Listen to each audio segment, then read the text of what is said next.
kind of came together and bonded almost immediately.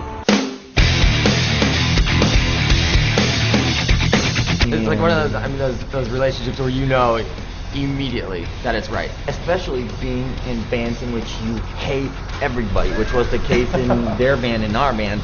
It's just really hard to be on the road like this in such close quarters with people that are not like your bros, like your homies. Like these guys, like these four dudes and me, like we all love each other. Like we would joke around that the four of us were going to make a band and open for our band, which would then open for their band, and then it was like after a while it's like, why don't we just, you know, Yeah. we hate those other guys.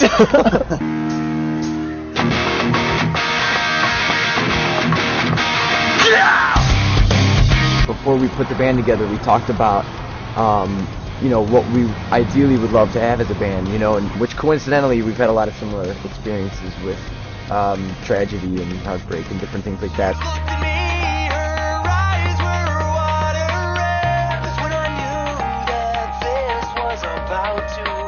Well, Nathan and I suffered a tragic loss when we were 12. We lost our mother in an automobile accident.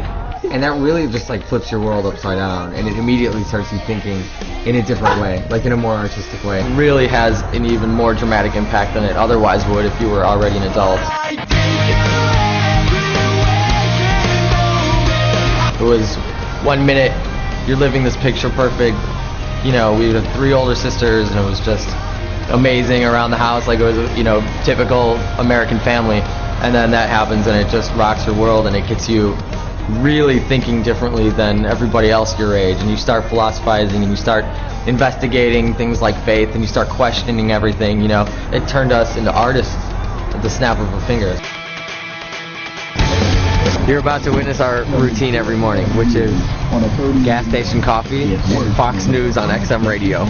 Sorry about that.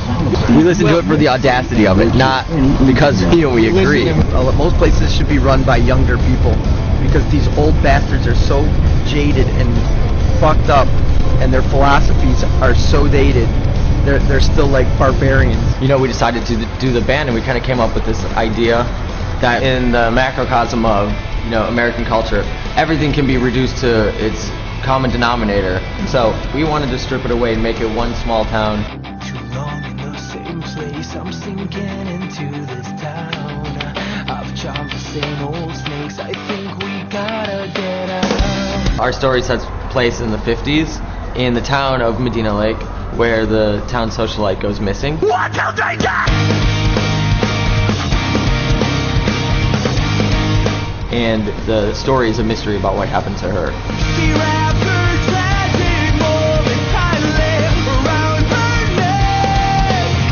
Adalia represents where our value system has deteriorated to. She is a woman who a society and a culture obsesses over, but without knowing anything about her. And she's just as lost about herself, it seems.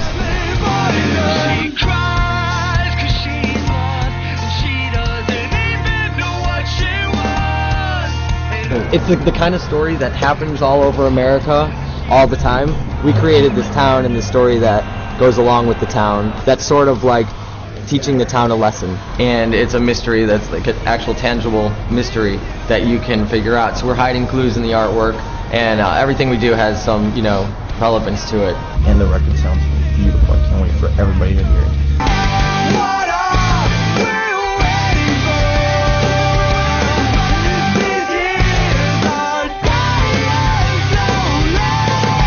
At the end of the day, what I'm most proud of in our record is that every part and movement and sound of every song moves me. I can't contemplate the earth, I want my head in the sand, 'cause I've been buried alive, don't take my bleeding hand. So that's like the most thrilling result I could have dreamed of.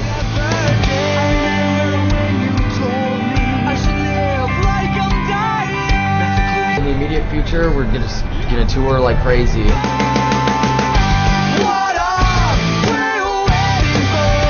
Yeah, he said we got the verbal offer for the Gym Class Heroes tour, which we're gonna take. Just got confirmed for the UK with Gym Class Heroes. God, do we love that. Love it. Right after that, we go into 3 months with Halifax. Then we go back to the UK for the Give It a Name Festival, and then we come back to the States to do Bamboozle in New Jersey. It's awesome just to have all these months accounted for with good stuff. Everybody get the fuck up! Like, man, when we get on stage, it's time to fucking kill yourself. And it's just chaos and shit is flying, and case in point, your Flying piece of your shit. chin, There's a your flying chin piece is of gonna shit. break. I got stitches last night. What for? What happened? I don't know. Like an idiot, I jumped in the crowd and I hit some poor kid in the head by accident. This was last night in the emergency room OMG. after the show. Can you imagine? No insurance, no tickets. I don't think we have insurance. Oh yeah. It's like gnarly, isn't it? Big stage. What am I gonna do with this one? Yeah, I think I have an idea.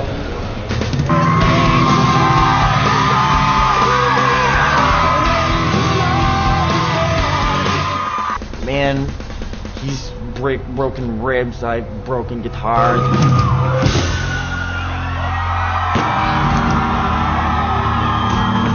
We just fucking go all out. Our tour manager even broke his ankle. Our tour manager broke his ankle.